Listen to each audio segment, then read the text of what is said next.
दररोज भाजीला काय करावं हा सगळ्यांच्याच घरी सकाळी असो किंवा संध्याकाळी असो सर्वात मोठा पडलेला प्रश्न असतो. कारण की घरात 2 माणसं असो किंवा 4 प्रत्येकांची चॉईस वेगळी असते. एकाला एक आवडतं आणि एकाला एक. त्यामुळं प्रत्येक घरात हाच प्रश्न पडत असतो आणि आज मला सुद्धा सकाळी सकाळी हाच प्रश्न पडला होता. पण माझ्याकडे फ्रीजमध्ये दोडका होता आणि म्हटलं आज दोडक्याला थोडंसं वेगळी भाजी बनवावं. तर मी इथे थोडीशी मुगाची डाळ भिजत घातली आणि दोडका छान बारीक कट करून घेतला आणि दोडका आणि मुगाची डाळ मिक्स करून भाजी करणार होते. म्हटलं काहीतरी वेगळं होईल आणि सर्वांना आवडेल सुद्धा. तर इथे मी कांदा आणि हिरवी मिरचीमध्ये करणार होते, त्यामुळं भरपूर सारी हिरवी मिरची कट केली. कारण की ही मिरची अजिबात तिखट नव्हती, त्यामुळे मी थोडी जास्तच घेतली आणि 2 मोठे मोठे कांदे कापून घेतले. आणि आता बऱ्याच जणांना प्रश्न पडेल की मी किचनवरच सगळं का कट केलं. किचन हे स्वच्छच असतं, कारण की माझं किचन तुम्ही बघू शकता अगदी छोटंसं आहे आणि मी त्याला सतत असं क्लीन करत असते, सारखं पाणी टाकून वायफरनं काढत असते.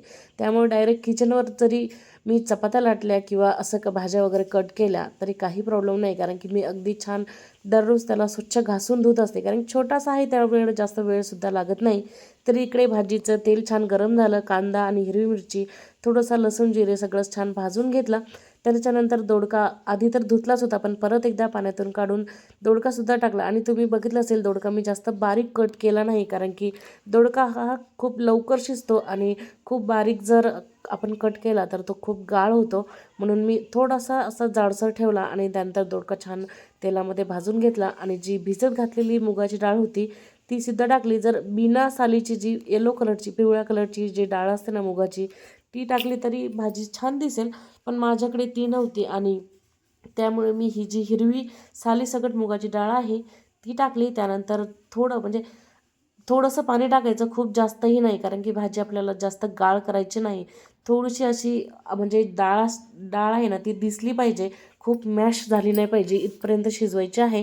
तर मी जेवढं हवं होतं तेवढं पाणी टाकलं आणि छान झाकण ठेवून एक 10 मिनटामध्ये भाजी आपली शिजून तयार होईल. आणि आता मला इथे चपात्या करायच्या होत्या, त्यामुळे मी किचन परत एकदा स्वच्छ करून घेते. कारण मी आधीही सांगितलं की माझं किचन खूप छोटं आहे आणि त्याला स्वच्छ करायला जास्त टाईमसुद्धा लागत नाही. अगदी थोडंसं पाणी ओतलं, वायफरने काढून टाकलं तर माझं किचन अगदी स्वच्छ होतं. आणि वायफरचा खरंच खूप उपयोग होतो. तुम्ही बघितलंच असेल, मी पाणी ओतलं आणि फक्त वायफरने काढलं तरी माझं जे किचन प्लॅटफॉर्म आहे तो अगदी स्वच्छ आणि कोरडा झालेला आहे. आणि मला इथे चपात्या करण्यासाठी रेडीसुद्धा झाला.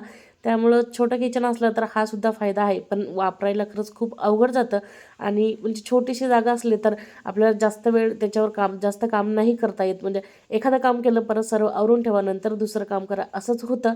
तर इथे मी भाजीचं जे पण सामान वगैरे होतं ते सगळं आवरून ठेवलं आणि चपात्या करण्यासाठी जे पण लागतं ना ते सगळं बाहेर काढलं, कारण की परत परत इकडे तिकडे हात लावायला नको.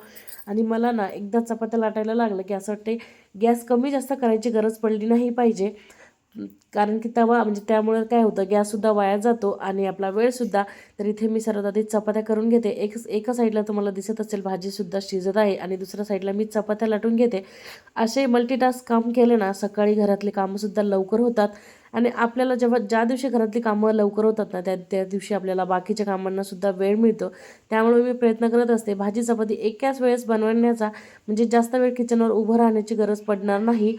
आणि एवढा वेळ उभं राहण्याचं खरंच म्हणजे एखाद्या स्त्रीला विचारा तुम्ही की खरंच किती वेळ म्हणजे किचनवर उभं राहावं लागतं स्वयंपाक करताना किंवा भांडे घासताना. त्यांनाच माहीत असतं. हे दुःख बाकी कोणीही समजू नाही शकत. पण प्रत्येकाला वाटते की स्त्रियांचं काम खरंच खूप सोपं आहे आणि एकदा घरातली कामं झाली तर काय काम असतं. पण दररोज तेच कामं करणं सोपं नाही. अगदी पृथ्वीसारखं गोल गोल फिरावं लागतं. म्हणजे सकाळी उठणं दररोज एकच काम असतं, त्यात नवीन काहीही नसतं. भाजी चपाती करा किंवा घरातले काम करा, कपडे धुवा, भांडे घासा, हीच कामं असतात. तरीही ती म्हणजे प्रत्येक स्त्री आनंदाने करत असते. याचं म्हणजे कोणी कौतुक करो या न करो, पण ती आपली कामं दररोज करत असते. तर इथं माझ्या छान अशा चपात्या तयार होत आहेत. आणि तुम्हाला जर व्हिडिओ आवडला असेल तर नक्की लाईक करा आणि नवीन असाल तर नक्की सबस्क्राईब करा. तर इथे माझ्या संपूर्ण चपात्या झाल्या आणि आज पूजा आहोंनी केली होती. आणि खरंच म्हणजे आजच्या प्रत्येक दिवसातलं सगळ्यात महत्त्वाचं काम म्हणजे देवपूजा. आणि जेव्हा घरात अशी देवपूजा होते ना खूप प्रसन्न वाटतं.